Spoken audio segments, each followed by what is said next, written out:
So I wrote this song 7 years ago about my friend that took his own life, and I always knew that it had like a great message. I just didn't think it was at its full potential. So 7 years later, I remade the song into a radio ready record, and today we're gonna show you how. So this is what the song from 7 years ago sounded like. Hold on, all those tears that you cried ended taking your life. So obviously that doesn't sound very good, and I never really thought I would release the record until he sent me this beat, and I was driving on my way to see my grandma for the last time before she passed away, and it got me thinking about death and just brought back memories to this song because I was so grateful I got the chance to say goodbye to her, and I just wish I got a chance to say goodbye to my friend. So I started with this guitar loop. I just came up with this, just playing around on my guitar.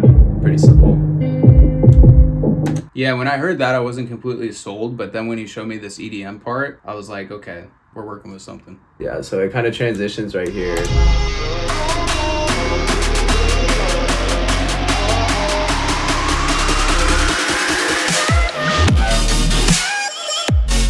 So we had that. I ended up changing around all the lyrics and the melody to make it match the beat, and we'll show you that. So this is the rough mix that I sent him back after I finished writing the song and recording it. That's our usual workflow where I'll just like record something. Obviously it's not mixed, there's no reverb on it, compression sucks, but it just gives him an idea of like where we're starting so that he can kind of build the beat around that. So this is what I recorded when I sent back to him. It's the same lyrics as the other song, probably a little bit better melody.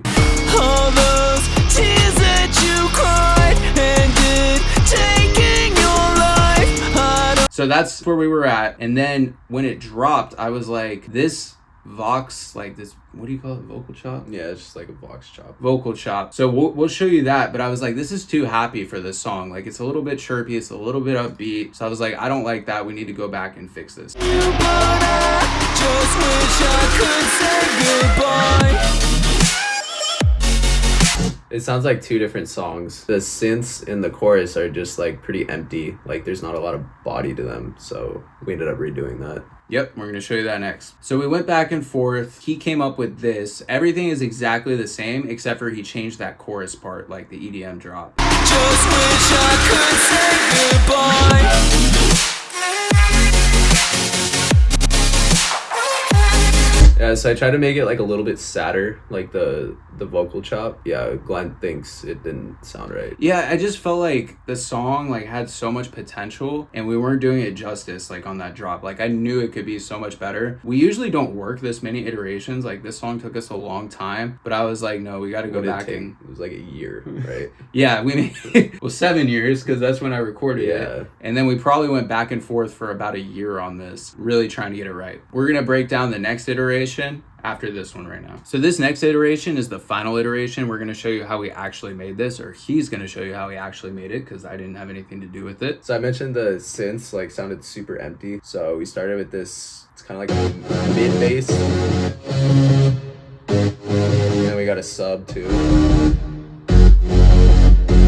We got this stack right here. It's a choir, a piano, and then some saw layers. I didn't even realize you did all this. Yeah.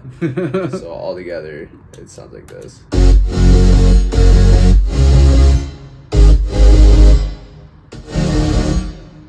Right, so that's kind of the bass, and then the next part I thought was super creative, where you went into like the vocal chop. Yeah, so I took Glenn's vocal and I just sliced it up. Show him how you did that, because I have no idea. So I just put it into SliceX, all these different chops. So we got all these different chops.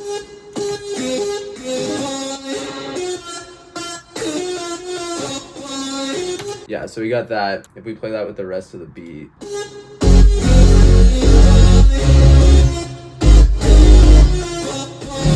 So if you can hear it, it's still a little bit empty, like the vocal chops. So what I did is I just layered this synth on top.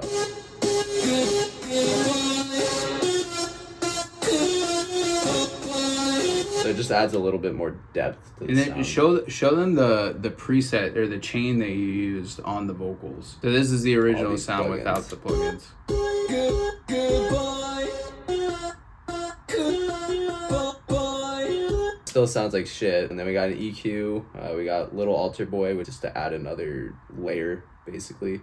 Pitch down. OTT, Decapitator, more OTT, EQ. We got a side chain. We got some reverb, another side chain, and then just a limiter. So all together. Really using all of those effect slots. Yeah.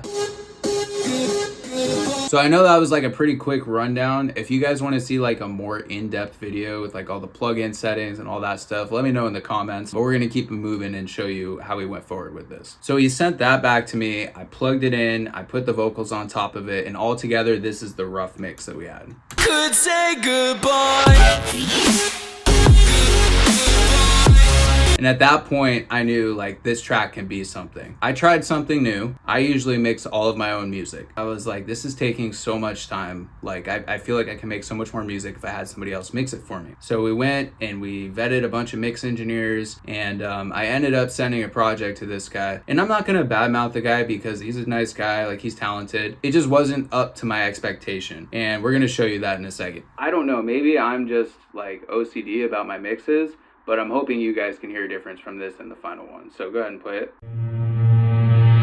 No, it's been a few years since we last talked. Looking back, man, I feel You can hear the vocal is like overly compressed. He took out a lot of the low end, and overall I just wasn't super happy with it. I wanted to fix it. Like, he sent me the Pro Tools session back, but I was just like, I think it's gonna be easier if I just start over. So I went back, I went into my Pro Tools session. I spent probably another 10 hours on the mix, and finally, like, I got something that was like, okay, this is workable. So I forgot to mention, after I mixed it, I sent it to my wonderful mastering engineer, Rob. Rob, if you're watching this, I fucking love you. You're amazing. And for those that don't know, the mixing process is 90% of it. All the vocal effects, all of that stuff is in the actual mix. So I do all of that. This project probably had 50 or 60 instruments. So as you can imagine, that took a little bit of time to get all the levels right, get the compression, the EQ, all of that stuff. After that, what I do is I'll export the file into a 2-track. So I send that off to Rob. Rob goes through and he makes changes to the overall file. So he'll do a little bit of EQ, and really it's a loudness process. Like, big part of mastering is getting that mix as loud as other tracks, and people call it the loudness war because you're competing with other people trying to make sure yours is comparable in volume. So Rob handles all of that stuff. Loud sounds better.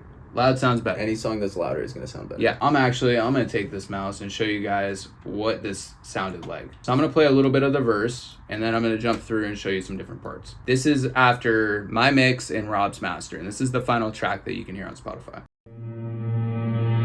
No, it's been a few years since we last talked. Looking back, man, I feel like the clock stopped. Eating fast food, listening to Tupac. So you can hear that sits in the pocket a little bit better. It's not over compressed. I have enough reverb on it. One important thing to note is I've developed a lot vocally over the 7 years. So that helps, like, if you are actually like working on your singing, drills, all that stuff. So that makes a big difference. So there's the verse. This is what we did for, what would you call this? The pre-chorus? I added this little distortion effect, which is something the original mix engineer did, and I really like that. I just feel like I executed it a little bit better.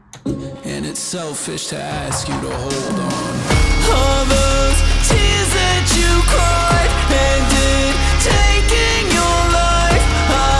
That's sitting really well. I think the harmonies are matched. Like, I always record a lot of harmonies, but I don't pump them up in volume. It's just to kind of give the vocal like a little bit of width, a little bit of fatness. So that's kind of how I use my harmonies. I hooked up my vocals to a vocoder, which is like a robotic kind of MIDI instrument. So what you do is you actually take keys and play them as a synth with your voice, which is similar to kind of what he did. I just did it in different ways. So after that part, we get into this vocoder, and I'm just gonna let it play through the drop. So Hold on. Basically, a vocoder is you're modulating your voice with the synth. That you cried and did, taking your life. I know that you got it. Just wish I could say goodbye.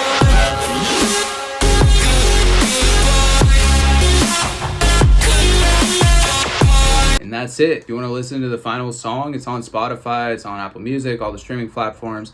Glenn 432 Hertz, Wish I Could Say Goodbye.